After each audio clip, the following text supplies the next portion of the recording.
dalalatin finnar. Wa bisanadil muttasili ila imamil muallif rahimahullahu ta'ala wa nafa'ana bihi wa bi'ulumihi fid dharain amin. Babu jawazi du'ail insani ala man zalamal muslimina au zalamahu wahdahu. Ini bab menerangkan tentang dibolehkannya mendoakan manusia atas orang yang melakukan zalim kepada orang Islam atau dia berbuat zalim kepadanya dalam keadaan sendiri. Jadi boleh. Nanti dalam hadis-hadis Nabi ada orang zalim, baik zalim kepada dirinya sendiri ya atau orang lain, orang Islam yang dizalimin. Ya, itu boleh didoain. Doanya doaul insan ala. Jadi kalau doa muta'addinya kepada ala itu biasanya kalau kata kita nyumpahin. Ya, itu. Jadi boleh. Ya, sebab nanti ada beberapa hadis yang memang ya bentuknya seperti itu. Ya, jadi baik Nabi, para sahabat atau lainnya ada bentuk-bentuk seperti itu. Ya, jadi doa ala. Ya, kalau doa ala itu berarti isinya kurang bagus. Ya, kalau doa ala ya itu biasanya doa-doa yang tidak bagus. Kalau bahasa kasarnya nyumpahin. Ya, jadi kalau ada orang berbuat zalim kepada orang Islam atau dizalim kepada dirinya sendiri, ya ini orang lain atau dia sendiri mendoakan ya yang negatif buat orang tersebut, ya itu jawaz, hukumnya boleh.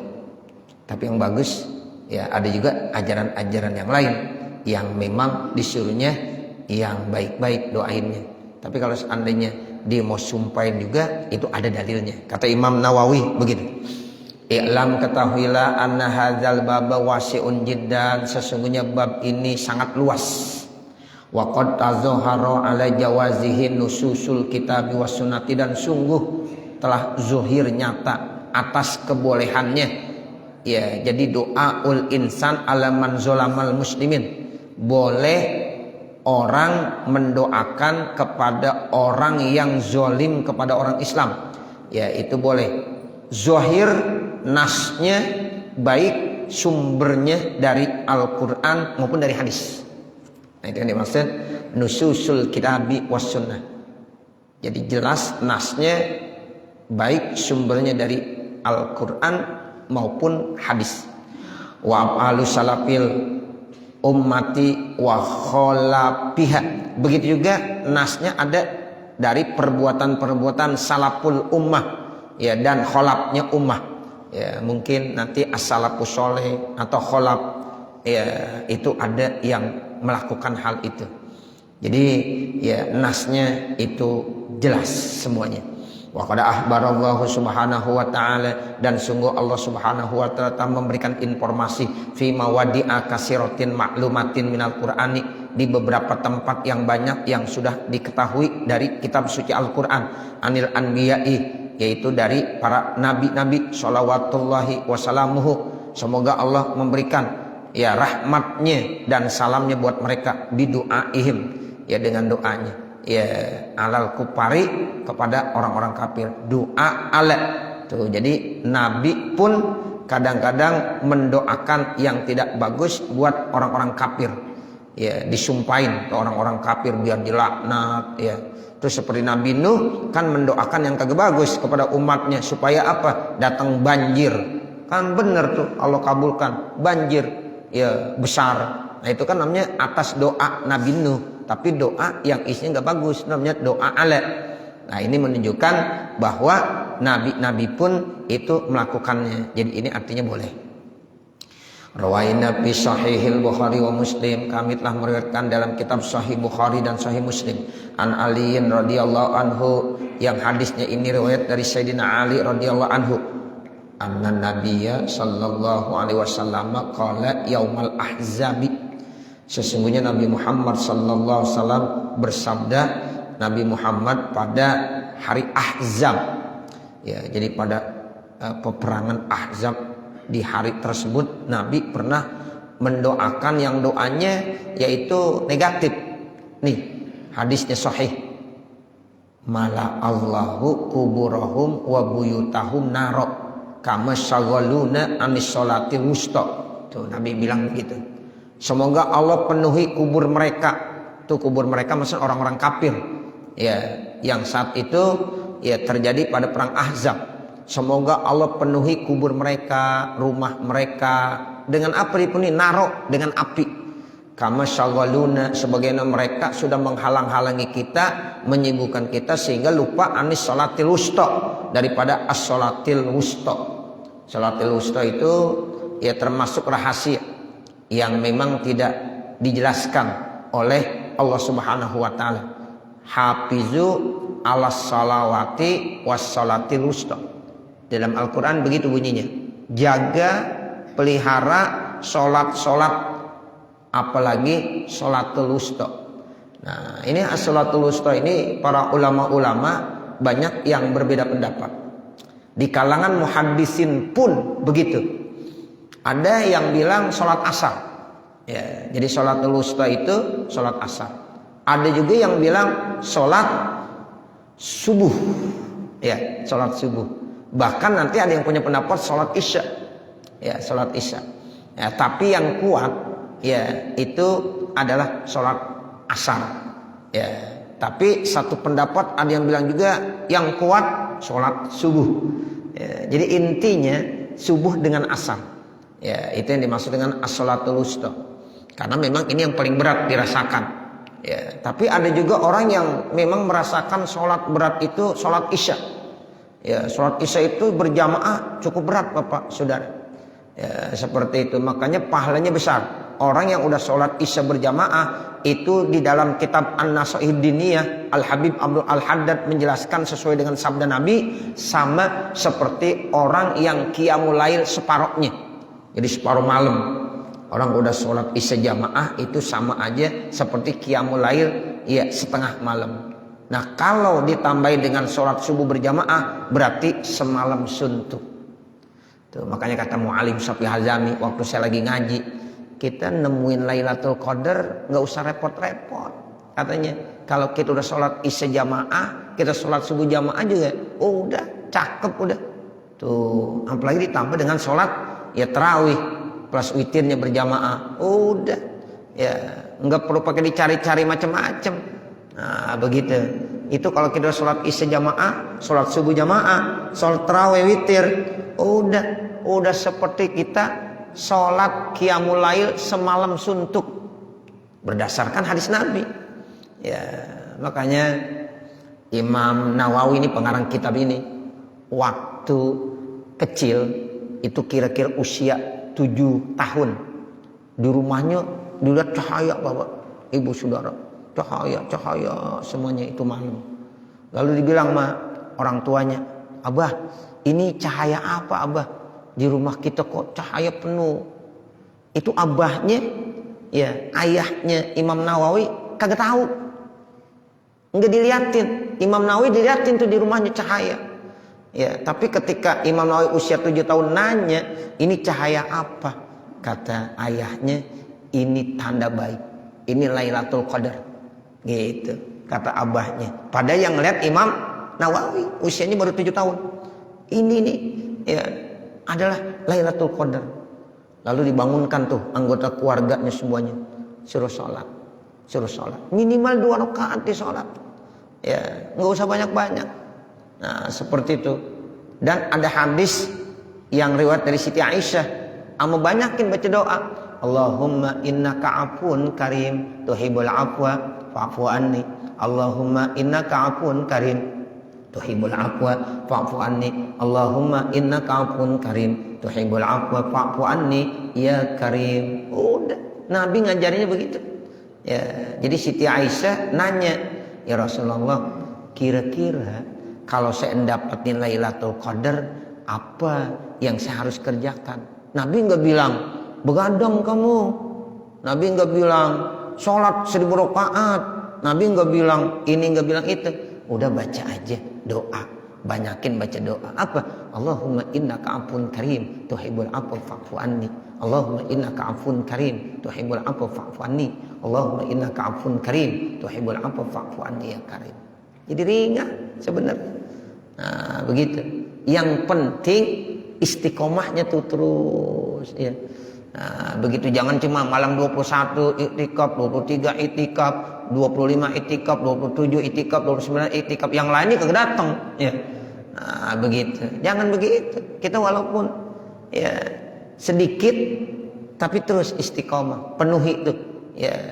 Itu yang kata ya Al Habib Abdul Al Haddad, salat isya jamaah sama salat subuh jamaah itu udah sama seperti kita ya sholat qiyamul lail semalam suntuk. Karena dia tahu umat Nabi Muhammad susah kalau suruh ya ibadah-ibadah yang lebih banyak ya, jadi ringan tapi padilahnya banyak. Kan maunya begitu umat Nabi Muhammad, pengen ibadah satu malam seperti ya 1000 bulan. Itu kan umat Nabi Muhammad, ummatun marhumatun Bapak Ibu ya, umat yang sangat disayangi. Nah begitu. Nah makanya ayo terus istiqomah. Ini mulai kita udah pada capek. Ya, udah mulai sekarang apalagi udah mulai bilangan 21 nih. Ini dikit lagi nih, sekarang udah 18, 19, 20. Nah, itu 10 ya hari dan malam terakhir udah pada capek, udah pada letih. Apalagi ya udah mulai ada info mudik. Ya, udah info mudik, udah puasnya udah pada lupa udah. Ya, mudik udah banyak. Nah, seperti itu. Ya, jadi ini udah paling berat. Ya, udah paling berat kalau udah 10 terakhir bulan Ramadan itu udah memasuki yang paling berat. Ya, sehingga ayo kita tetap terus istiqomah. Ya, itu Imam Nawawi itu ya masih usia 7 tahun ya udah diperlihatkan oleh Allah cahaya di rumahnya. Ternyata kata ayahnya ini adalah Lailatul Qadar. Turun Lailatul Qadar. Tapi bagaimana kalau yang tidak mendapatkan itu? Tetap para ulama bilang walaupun dia tidak merasakan ada cahaya, tapi tetap kalau dia bisa ya istiqomah ibadah dapat juga ya, dapat juga yang namanya Lailatul Qadar. Kan tiap orang itu beda nanti mendapatkan Lailatul Qadarnya. Ada yang merasa, ada yang tidak, biasa-biasa aja. Nah itu tergantung dirinya masing-masing. Tapi secara umum para ulama-ulama bilang siapapun dia insya Allah ya akan mendapatkan Lailatul Qadar dengan cara-cara yang berbeda-beda. Nah seperti itu ya, jadi ini ya sholatul wusta namanya. Jadi sholatul wusta itu sholat yang memang dirahasiakan. Sebenarnya yang mana itu yang namanya sholatul wusta, suruh jaga, kita pelihara ya. Tapi nanti di kalangan para ulama punya pendapat sholat asar dan juga ada yang bilang sholat subuh.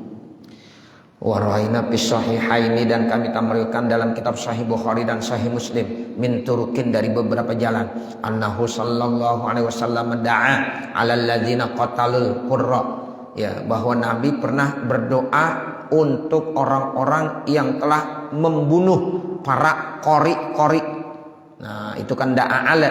Nabi pernah tuh ya mendoakan yang isinya negatif ya buat mereka yang sudah membunuh para qurra ya, para penghafal Al-Qur'an. Wa adamad du'a alaihim syahran, bahkan Nabi terus melanggengkan ini baca doa buat mereka selama 1 bulan. 1 bulan Bapak Ibu. Nabi doain tuh buat mereka semua yang sudah membunuh para penghafal Al-Quran dengan doanya yaqulu Allahumma an ri'lan wa zakwan wa usayyah. Ya Allah, laknat tu ri'lan, laknat itu zakwan, laknat itu usayyah. Nah, itu kan artinya Nabi pernah ya, baca doa yang isinya negatif. Ya, karena memang dia sudah melakukan kezaliman kepada orang-orang muslim, yakni penghafal Al-Quran. Warawaina fi sahihaihima, dan kami tampilkan dalam Sahih Bukhari dan Sahih Muslim an Ibnu Mas'udin radhiyallahu anhu ya, dari riwayat Abdullah bin Mas'ud radhiyallahu an fi hadisih tawili, dalam hadisnya yang panjang, fi qissati Abi Jahlin, tentang cerita Abu Jahal. Nah, ini termasuk Abu Jahal juga orang yang begitu usil ya kepada Rasulullah, ya kepada Rasulullah, ashabihi, begitu juga para sahabat-sahabat Abu Jahal, min Quraisyin, dari suku Quraisy, hina wada'u, ketika mereka meletakkan salal jazuri, keranjang onta itu keranjang onta isinya kotoran-kotoran, ya kotoran-kotoran onta. Di mana diletakkannya? Itu sama Abu Jahal dan teman-temannya, ala zuhrin Nabi sallallahu alaihi wasallam, di atas pundak. Ya, zuhrin itu kan pundak, di atas pundak Nabi Muhammad sallallahu alaihi wasallam. Masya Allah, begitu kejamnya Abu Jahal, begitu kejamnya tuh sahabat-sahabat saat itu yang senang, yang sekata dengan Abu Jahal. Jadi ya kotoran-kotoran onta satu keranjang itu dilemparkan kemana? Diletakkan ke punggung Nabi Muhammad sallallahu alaihi wasallam. Ada yang buangin tuh Sayyidina Ali, di antara dalam salah satu hadis, ya Siti Aisyah, ya Sayyidina Ali yang membuangkan, Siti Fatimah anaknya, ya Nabi Muhammad SAW. Ya, itu Nabi ya dilemparkan kotoran, ya keranjang onta yang isinya kotoran-kotoran ke punggung Nabi Muhammad sallallahu alaihi wasallam. Lalu saat itu Nabi pada'a alaihim, Nabi mendoakan negatif buat mereka. Tuh, begitu. Jadi boleh tuh dalilnya ada. Ya. Wa kana iza da'a, dan adalah Nabi Muhammad apabila berdoa da'a salasan, dia selalu doanya 3 kali. Jadi kalau ada orang baca doa diulang-ulang sampai 3 kali, ada dalilnya tuh, ada sanad ilmunya. Ya, begitu. Misalnya bismillahirrahmanirrahim, bismillahirrahmanirrahim, bismillahirrahmanirrahim. Ngapa sih ente pakai ulang-ulang 3 kali?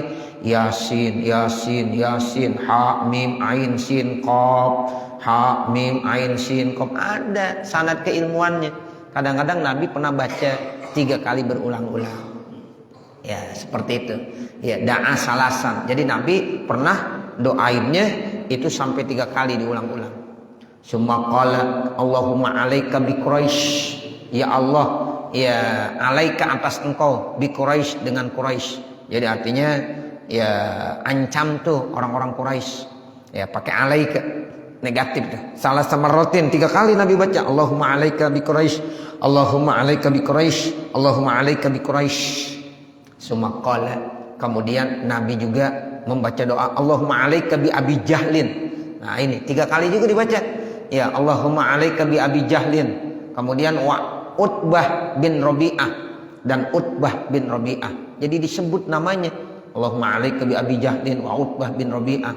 Ya wa zakara tamamas sab'ati, dan dia sebut sempurnanya sampai 7, wa tamamal hadis, dan baca itu sempurnanya hadis. Jadi kalau di dalam Sahih Bukhari, Sahih Muslim nanti ada kesempurnaan hadis.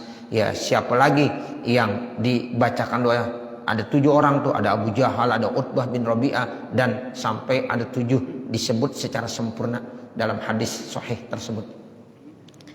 Warwaina fi sahihaihima, dan kami telah meriwayatkan di dalam Sahih Bukhari dan Sahih Muslim, an Abi Hurairah radhiyallahu anhu, yang datangnya dari Abi Hurairah radhiyallahu anhu, anna Rasulullah sallallahu alaihi wasallam, bahwasanya Rasulullah sallallahu alaihi wasallam kana yad'u, adalah Nabi itu berdoa. Doanya begini bunyinya, Allahumma shdud wa ataka al mudar. Nah itu salah satu doa negatif. Allahumma shdud wa ataka al mudar. Ya Allah, perkuatlah tekananmu kepada mudar. Allahumma ij'alha alaihim sinin kasini Yusufa. Ya Allah, jadikanlah buat mereka tahun-tahun seperti tahunnya Yusuf, Nabi Allah Yusuf. Jadi kan di zaman Nabi Yusuf pernah ada paceklik yang cukup lama. Ya, jadi ya, doanya Nabi sampai begitu. Allahumma ij'alha alaihim sinina kasini Yusuf. Wa rawaina fi sahihi Muslimin, dan kami telah meriwayatkan di dalam Sahih Muslim, an Salmah ibnil Aqwa, dari Salmah bin Aqwa radhiyallahu anhu. Ya, Salmah bin Aqwa ini laki-laki berarti. Ya, ibni itu an Salmah ibnil Aqwa, anak laki daripada Aqwa. Semoga Allah memberikan keridhaan buatnya. Anna rajulan, bahwasanya ada seorang laki-laki, akala makan siapa rajul bisimalihi, dengan tangan kirinya, ya rajul, inda Rasulillah sallallahu alaihi wasallam, dekat dengan Rasulullah SAW. Ada satu hadis diterangkan, ada orang laki-laki lagi makan, tapi makannya tuh bapak ibu pakai tangan kiri, dan dekat Nabi, Nabi lihat. Faqala, lalu Nabi bilang begini, kul biyaminika, makan pakai tangan kanan kamu. Jadi kalau makan jangan pakai tangan kiri, gunakan tangan kanan. Ya, ada orang laki-laki makan dekat Nabi pakai tangan kiri, Nabi tegur, kul biyaminik, makanlah pakai tangan kanan kamu. Dijawab, qala, kata rajul, la astati'u, saya kagak bisa ya Rasulullah. Qala lastatok, tidak, bukan kamu nggak mampu. Memanahu ilal kibru, nggak ada yang bisa menghalanginya kecuali rasa kibir, kesombongan. Begitu dibilang. Ya, saya kagak bisa ya Rasulullah, udah biasa pakai tangan kiri. Nabi nggak mau bilang, tidak, nggak ada yang mencegah itu kecuali hanya kesombongan. Jadi bisa robah tangan kiri, robah jadi tangan kanan. Kalau makan pakai tangan kanan, ya begitu. Jadi nggak ada yang bisa merubah, ya, yang menghalangi kamu kecuali kibirnya, kesombongannya. Ya, jadi disuruh robah pakai tangan kanan sama Nabi Muhammad sallallahu alaihi wasallam. Makanya kalau kita lihat ada murid kita, apalagi masih anak-anak, masih kecil yang masih bisa dirobah, kalau dimakan pakai tangan kiri, guru cepet ya kasih ya info, ya, robah. Nah, jangan pakai tangan kiri. Ya, seperti itu. Bisa, harus bisa. Ya, jadi jangan bilang kebiasaan, ya tetap harus bisa. Sebab ini hadisnya begitu, Nabi paksain suruh, ayo paksain, harus bisa. Tuh, fama rafa'aha ila fihi, maka dia tidak mengangkatnya ke mulutnya. Jadi diulang-ulang, nggak bisa, ulang lagi. Nah, sebab ya itu insya Allah kalau dibiasakan nanti ya akan dia bisa melakukannya. Qultu hadzal rajulu huwa busrun. Saya, kata Imam Nawawi berkata, laki-laki ini namanya busur. Ya, pakai doma ba-nya, bidomil ba'i wa bisinil muhmalah. Ya, jadi busur, ya domah ba-nya sin yang tidak pakai titik. Siapa busur? Busur itu Ibnu Ra'il Airil al-Asja'i. Ya, anak daripada Ra'il Air al-Asja'i. Ya, sahabi, dia seorang sahabat. Fafihi jawazu du'ai ala man khalaqal hukma syar'iyyah, maka di dalamnya boleh mendoakan yang negatif atas orang yang menyalahi hukum syar'i. Ya, kan hukum syar'inya kalau makan pakai tangan kanan, sekarang dia pakai tangan kiri, kan menyalahi hukum syar'i. Ya, itu boleh ya kita doakan kalau dia ngelawan dengan doa yang tidak baik. Ya, buktinya Nabi bilang begitu. Ya, jadi supaya ada perubahan, sebab ini hukum syar'i. Wa rawaina fi sahihil Bukhari wa Muslim, dan kami telah meriwayatkan dalam kitab Sahih Bukhari dan Sahih Muslim, an Jabir bin Samurah, yang hadis ini riwayat dari Jabir bin Samurah. Qala, berkata siapa Jabir bin Samurah, syaka ahlul Kufati. Ini cerita Jabir ya bin Samurah, ngeluh, mengadu ya ahlul Kufati, orang-orang Kufah, ya, mengeluh terkait tentang siapa? Sa'd bin Abi Waqqas, akan kelakuan Sa'ad bin Abi Waqqas radhiyallahu anhu ila Umar radhiyallahu anhu, kepada sahabat Umar radhiyallahu anhu. Jadi kalau Umar itu pimpinan wilayah di Madinah, ya. Nah, kemudian di Kufah salah satu pimpinannya itu namanya Sa'ad bin Abi Waqqas. Jadi kalau Kufah itu provinsi, kalau Madinah itu berarti ibu kotanya, ibu kota negaranya. Sebab memang saat itu ya para sahabat udah mulai mengembangkan wilayahnya. Ya, begitu. Jadi ada beberapa kota yang dijadikan provinsi-provinsi yang nanti ibu kota negaranya di Madinah. Ya, termasuk nanti di Mesir gubernurnya Amr bin As. Ya, seperti itu. Tapi nanti gubernur itu laporannya kemana? Ke sahabat Umar bin Khattab yang ada di kota Madinah. Termasuk di Kufah, Sa'ad bin Abi Waqqas. Ini Sa'ad bin Abi Waqqas ada yang ngelaporin ke Umar radhiyallahu an selaku pemerintah pusat. Fa'azalahu wastamala alaihim, lalu sahabat Umar mengasingkannya, diuzlahkan dulu, diisolasi dulu lah istilahnya. Ya, jadi diasingkan, diuzlahkan. Kalau kita belajar ilmu tasawuf nanti ada namanya uzlah, ya, mengasingkan diri dari keramaian. Ya, ada orang kalau pengen aman, kalau kita baca kitab-kitab tasawuf, ya itu tinggal di satu kampung yang sunyi sepi dari kejauhan keramaian. Nah di situ dialah dia berdoa, munajat kepada Allah. Kalau bisa makan dari hasil tanamannya sendiri, nah insya Allah aman dah tuh. Ya, tapi kan banyak orang kagak mampu beruzlah seperti itu. Ya, ada seorang kiai bapak saudara, sampai sekarang pun masih ada, masih hidup. Beliau itu ya makan dari hasil tanaman sendiri. Kalau dimakan nasi, nasi punya sawah sendiri. Dimakan sayur asem, ya ninjoknya metik sendiri, hasil buah sendiri. Enggak ada yang beli di pasar. Sebab kalau di ke pasar katanya udah subuhat semuanya. Dia kagak mau. Tuh begitu. Ada tuh masih yang model-model begitu, tapi udah jarang. Ya, jadi dia uzlah, dia mengasingkan. Hasil yang dimakan semuanya dari hasil kerjaan dia sendiri. Ya, kalau kita kan enggak, semuanya beli di pasar sekarang. Nah, seperti itu.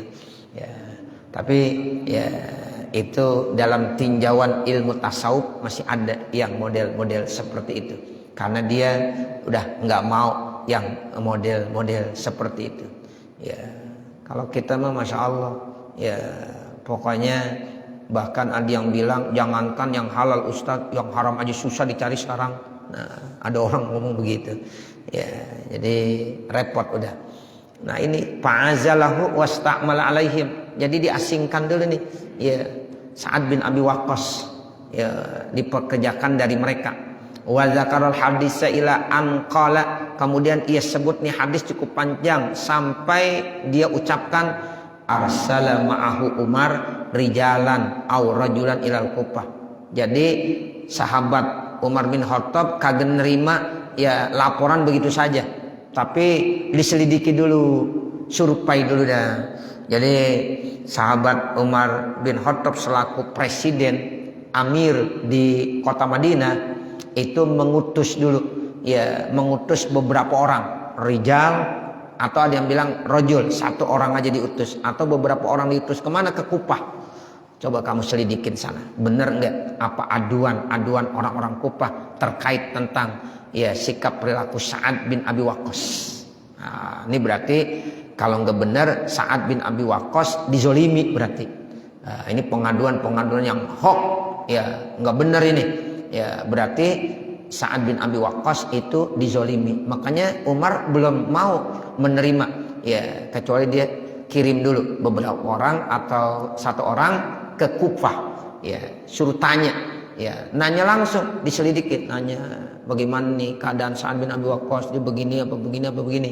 Yas'alu anhu falam iyada masjidan, maka dia tidak pernah meninggalkan satu masjid illa sa'ala anhu, kecuali dia nanya, datang ke satu masjid nanya gimana tuh terkait tentang Sa'ad bin Abi Waqqas. Ya didengar tuh dari ucapan-ucapan, pendapat-pendapat per orang. Setiap masjid nggak ada yang ditinggalkan kecuali ditanya. Tapi hasilnya apa? Wa yusnauna ma'rufa. Mereka semuanya memberikan penilaian yang bagus. Sa'ad bin Abi Waqqas bagus. Mereka bilang begitu semuanya. Ma'ruf, dia bagus. Ya, hatta dakhala masjidan li Abi Absin, sehingga masuklah dia ke satu masjid, ya Masjid Bani Abbas. Ya, faqama rajulun minhum, maka ada seorang laki-laki berdiri dari mereka. Yuqalu lahu Usamah ibnu Qatadah. Ya, dikatakan namanya Usamah bin Qatadah. Yukanna Aba Sa'dah, ya dikunyahkan dia dengan Aba Sa'dah. Faqala, maka ini Usamah bin Qatadah berkata, amma idza nasatana fa inna Sa'dan la yasiru bisariyah. Nah, dibilangnya adapun apabila kau ingin ya mendapatkan informasi dari kami, itu Sa'ad katanya tidak pernah yasiru bisiriyah, ya tidak mau ikut dalam peperangan, ya wala yaksimu bisawiyah, dan dia tidak pernah membagi secara rata, wala ya'dilu fil qadiyati, dan dia tidak pernah melakukan keadilan setiap memberikan keputusan hukum. Kata siapa? Kata Usamah bin Qatadah. Yang lain nggak ada yang bilang begitu, cuma dia yang berani. Ya begitu. Wah ini benar nggak nih? Ya seperti itu, sehingga nanti mau diadukan kepada Umar bin Khattab. Ya benar nggak? Ya Sa'ad bin Abi Waqqas kalau membagi nggak sama ya kalau memberikan hukum tidak adil. Qala Sa'd, berkata Sa'ad bin Abi Waqqas bilang, amma wallahi, demi Allah, la ad'uwanna bisalasin, saya akan ucapkan doa 3 kali buat orang yang bilang begitu. Dibilang begini, Allahumma in kana abduka hadza kaziban qoma riya'an wa sum'atan fa'atil umrahu wa atil pakrahu wa arridhu lil fitani. Tuh Sa'ad bin Abi Waqqas doa yang isinya negatif, bersumpah, ya Allah, jika hambamu ini bohong, ya dia menjalankan dengan riya dan sum'ah, kalau saya memang dalam posisi yang salah, kemudian ya saya berbohong, berdusta, atau memang dia yang menuduh saya, ya dia yang menuduh kepada saya, dia zalim kepada saya, maka kata Sa'd bin Abi Waqqas, fa'atil umrahu, maka yang sudah melakukan kezaliman kepada saya, panjangkan umurnya, panjangin umurnya. Yang kedua, wa'atil pakrahu, ya terus panjangkan kepakirannya, ya biar hidupnya lama tapi pakir. Nah, begitu. Kemudian yang ketiga, wa'aridhu lil fitani, perlihatkan fitnah-fitnah kepada dia, kelihatan dari nanti hidupnya, ya panjang umur, susah terus, dan kelihatan fitnah-fitnah yang akan ya diperlihatkan kepada dirinya. Kalau seandainya saya ini bohong, saya enggak pernah bilang begitu. Saya tidak pernah melakukan ini dan ini. Tapi kalau itu tuduhannya benar, ya saya yang salah. Tapi kalau memang itu pembohongan, maka dibilang begitu. Ya, panjangkan umur orang tadi tuh yang ngomong begitu, panjangkan kepakirannya, sama perlihatkan nanti buat dirinya fitnah-fitnah. Pakana ba'da zalika yaqulu, maka adalah setelah itu ia berkata, Syaihun mabtunun asabat nidak watu Sa'ad. Ya, ada orang tua yang udah terkena fitnahnya yang menimpa karena dengan doanya Sa'ad. Ya, ternyata benar itu menimpa orang tadi. Ya, ternyata dia zalim. Ya, disumpahin sama Sa'ad bin Abi Waqqas. Ini namanya dalil boleh membaca doa yang isinya negatif kepada orang yang sudah melakukan apa? Kezaliman. Qala Abdul Malik bin Umair, berkata Abdul Malik bin Umair Ar-Rawi, dia seorang rawi, an Jabir bin Samurah, hadis ini riwayat dari Jabir bin Samurah, fa anna ra'aituhu ba'du, nih kata Umair bin Abdul Malik bin Rawi, ya Abdul Malik bin Umair seorang rawi, ya itu ada hadis riwayat dari Jabir bin Samurah, fa anna ra'aituhu ba'du, saya melihatnya setelah ya Sa'ad membaca doa begitu tuh, benar kejadian. Qad saqata hajibahu, sungguh ya telah rontok bulu alisnya, kan udah terlalu tua tuh sampai bulu alisnya pada rontok semuanya. Ala ainaihi, di atas 2 matanya, minal kibari, karena udah sepuh, udah tua. Wa innahu la ta'arradu lil jawari, dan sungguh udah diperlihatkan yaitu semua kezaliman yang pernah dilakukannya, fituruki, ya di jalan-jalan, payag mizuhunna, maka dia hanya mampu mengedipkan mata saja. Nah, ternyata benar ada orang yang termakan, yaitu doa daripada Sa'ad bin Abi Waqqas. Wa rawaina fi sahihaihima, dan kami tamrikannya dalam Sahih Bukhari dan Sahih Muslim, an Urwah bin Zubair, dari Urwah bin Zubair, anna Sa'id bin Zaidin, bahwasanya Sa'id bin Zaid radhiyallahu anhuma, khasamtuhu, ya aku membencinya, Arwa bintu Aus, ya ini riwayat daripada bintu Aus, wakila Uwais, ada yang bilang bukan Aus tapi Uwais, ila Marwan bin Hakam, kepada Marwan bin Hakam, wadda'at, dan dia mendakwah, ya mengaku, annahu akhadha syai'an, bahwasanya Sa'id bin Zaid itu katanya ngambil sesuatu, min ardiha, dari tanahnya. Ya, dia ya dituduh ya sama seorang perempuan, ya bahwa sudah mengambil ya sesuatu, ya tanahnya. Faqala Sa'id, maka berkata Sa'id radhiyallahu anhu, ana kuntu akhizun min ardiha syai'an ba'da allazi sami'tu min Rasulillah, saya ya mengambil sebagian dari tanahnya, ya setelah saya pernah mendengar Rasulullah SAW bersabda, qala ma sami'ta, apa yang kau dengar, min Rasul, dari Rasulullah. Qala sami'tu Rasulullah SAW yaqulu, saya mendengar Rasulullah SAW bersabda, man akhadha shibran minal ardi zulman, siapa yang merampas, siapa yang mengambil satu jengkal saja dari tanah orang lain yang bukan miliknya, zulman, secara zalim, tuwiqahu ila sam'i aradin, maka nanti dia akan dikalungkan ya kepada 7 lapis bumi. Tuh, satu jengkal diambil gitu, ini bukan milik kita ya, kemudian diambil sama orang itu, nggak banyak, satu jengkal aja. Nah itu nanti ya dia akan dikalungkan dengan 7 lapis bumi. Tuh, takut ya saya setelah Nabi Muhammad bersabda begitu, nggak mungkin saya berani seperti itu ya, tapi dia dituduh sama orang perempuan, katanya mengambil, merampas ya kebunnya, seperti itu. Kan kalau dulu sering terjadi begitu Bapak Saudara, orang-orang tua kita sering cerita dulu ya, kalau punya tanah kebun, pagernya bisa bisa pindah-pindah. Ya kadang-kadang pagar ke sono, ntar pagar pindah lagi ke sono. Nah seperti itu. Nah, makanya 14 abad yang lalu Nabi udah bersabda tuh, siapa-siapa yang mengambil satu jengkal aja dari tanah orang lain secara zalim, maka nanti dia akan dikalungkan ya dengan 7 lapis bumi tersebut. Ya Allah, 7 lapis bumi ya dia kalungkan kepada orang tadi. Ini kan artinya siksaan yang sangat berat. Qala Marwan, berkata Marwan, la as'aluka bainatan ba'da hadza, saya tidak minta kepada kamu ada saksi setelah ini. Ya, enggak perlu pakai saksi, cukup hadis Nabi udah memberikan satu kesaksian, saya takut enggak akan melakukannya. Faqala Sa'id, maka berkata Sa'id, Allahumma in kanat kazibatan, ya Allah kalau seandainya itu perempuan berbohong, fa'umma basaraha, maka ya itu butakan matanya, ya waqtulha, dan bunuhlah ya orang perempuan tadi, fi ardiha, di buminya.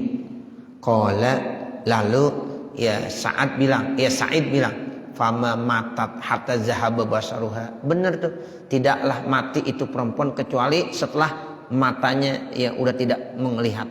Tuh ternyata sumpahnya Sa'id kenyataan. Jadi ini perempuan zalim ya, membuat berita bohong.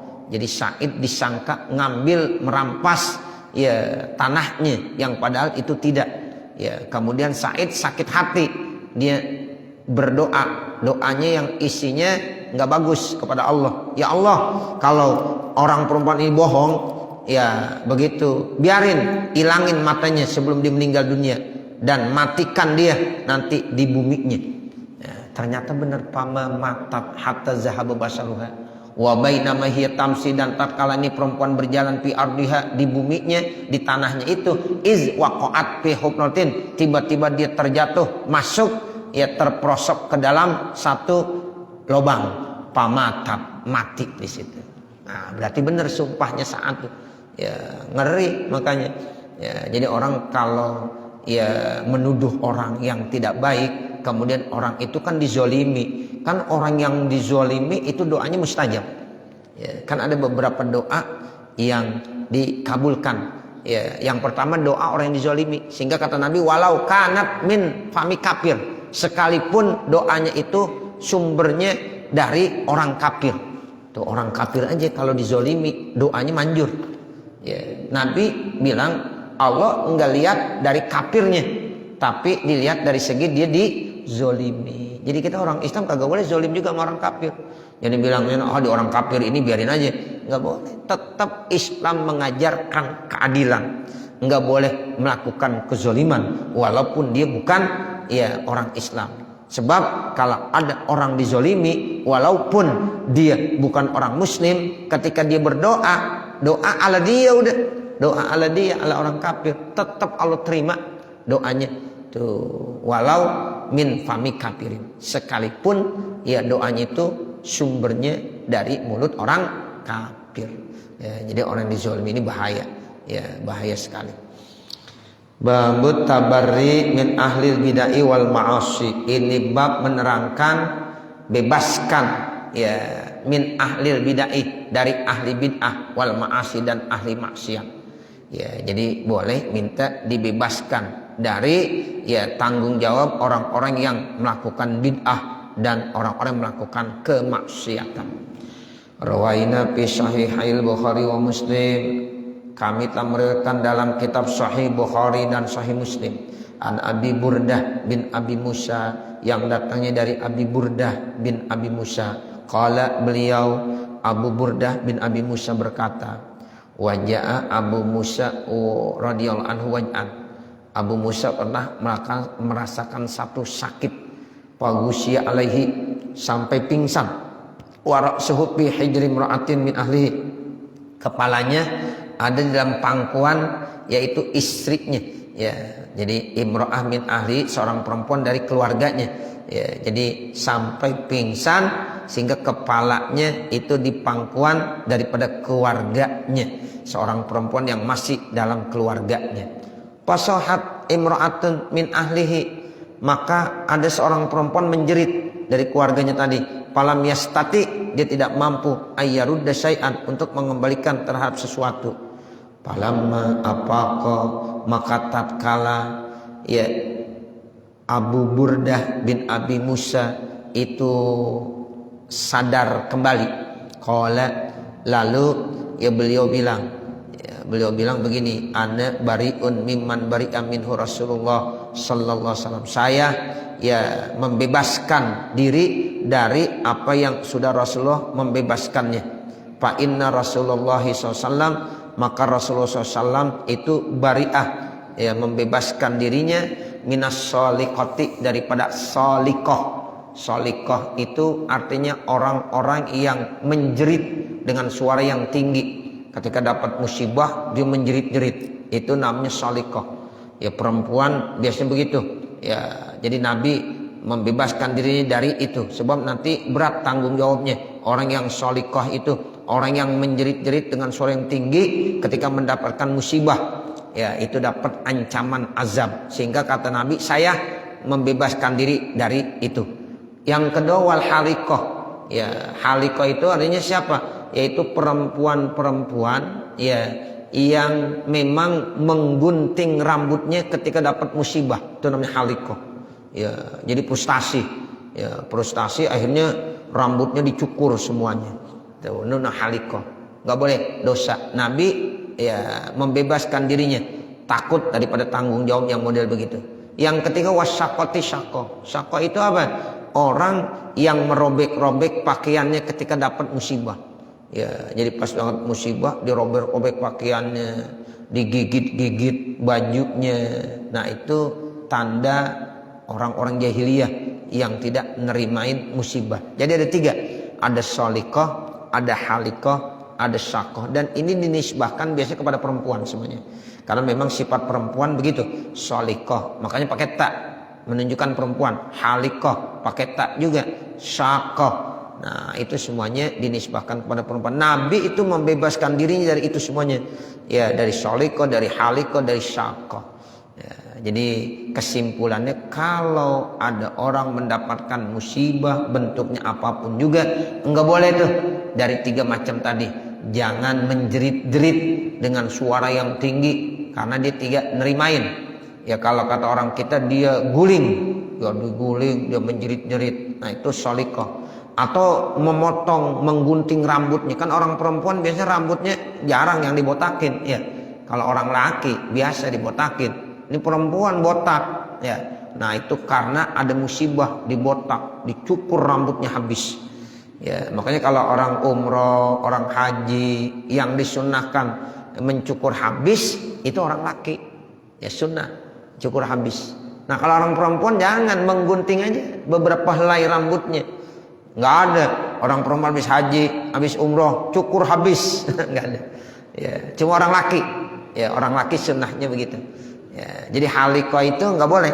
Ya, sehingga kalau ada ya orang perempuan dapat musibah dia halikoh, frustasi, itu dosa. Ya, dengan cara dia menggunting rambutnya semuanya.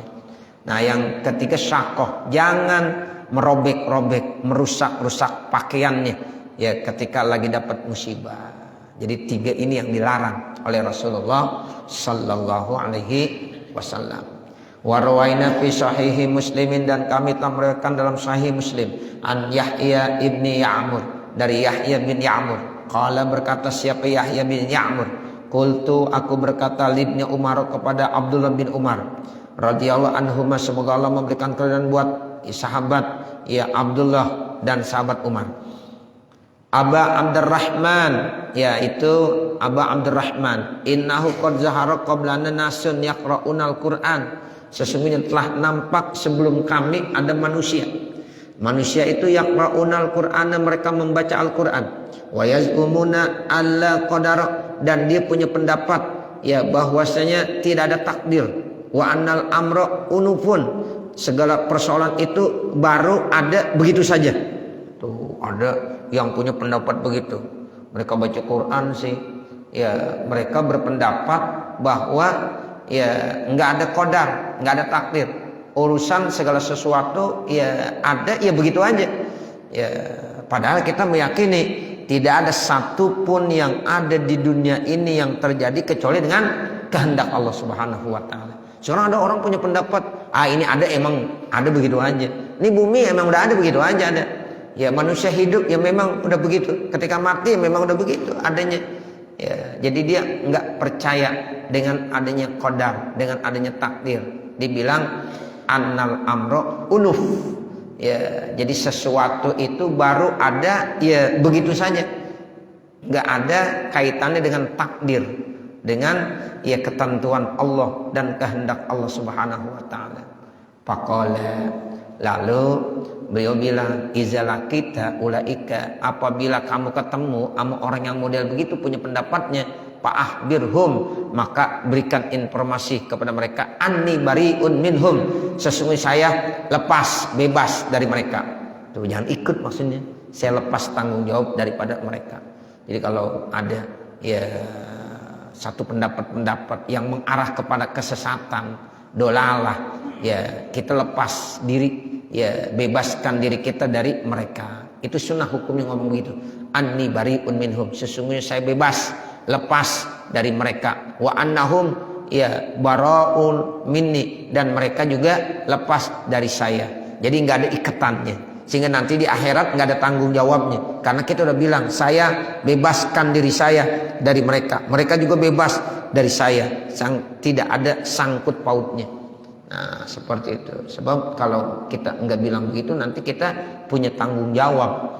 Ya, makanya disunahkan ngomong begitu. Kalau ada orang-orang yang masuk dalam aliran-aliran yang tidak benar, yang sesat seperti ini contohnya, ya mereka baca Quran, tapi mereka punya pendapat nggak ada takdir, sesuatu yang terjadi ya dengan begitu saja. Ya anal amro unufun, segala sesuatu persoalan terjadi dengan begitu saja, nggak ada takdir, nggak ada ketentuan dari Allah Subhanahu wa taala. Ya, nah kita bilang kalau ketemu sama orang begitu, saya bebas dari kamu dan kamu bebas dari saya.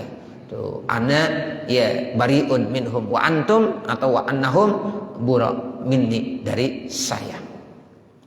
Qultu, aku berkata, unufun bidomil hamzah. Kata-kata unuf itu didomakan hamzahnya wan nun. Unufun, hamzahnya dibaca doma, nunnya dibaca doma. Ai musta'nifun lam yataqaddam bihi ilmun wala qadarun. Sesuatu yang terjadi tidak diawali dengan ilmu Allah dan tidak diawali dengan takdir ketentuan Allah. Itu namanya unuf. Jadi ada begitu saja. Ya, wa kazibu ahli dolalah, dan bohong ya ahli kesesatan. Bal sabaqa ilmullahi ta'ala bijamil makhlukati. Akan tetapi semua yang ada itu harus didahului dengan ilmunya Allah Subhanahu wa taala, dengan seluruh makhluk-makhluk. Jadi ada ilmunya Allah, ada takdirnya Allah. Tanpa ilmu dan takdir Allah, ketentuan Allah, kehendak Allah, ya nggak akan terjadi. Iza arada syai'an ayyakula lahu kun fayakun. Jadi ada kehendak Allah. Ya, kalau nggak ada kehendak Allah, ya tidak akan terjadi. Nggak bisa bumi tiba-tiba ada dengan begitu saja. Ya manusia tiba-tiba tercipta dengan begitu saja. ya pasti ada takdir dan keinginan dan ilmunya Allah Subhanahu wa taala. Jadi kalau ada kelompok-kelompok yang punya pendapat yang menyesatkan dari segi penilaian agamanya, maka kita disunahkan suruh baca apa ya, kami bebas dari mereka, mereka bebas dari saya, sehingga tidak ada ikatan tanggung jawab nanti di akhirat. Cukup saya kira, mudah-mudahan apa yang kita baca ada manfaatnya. Amin ya rabbal alamin.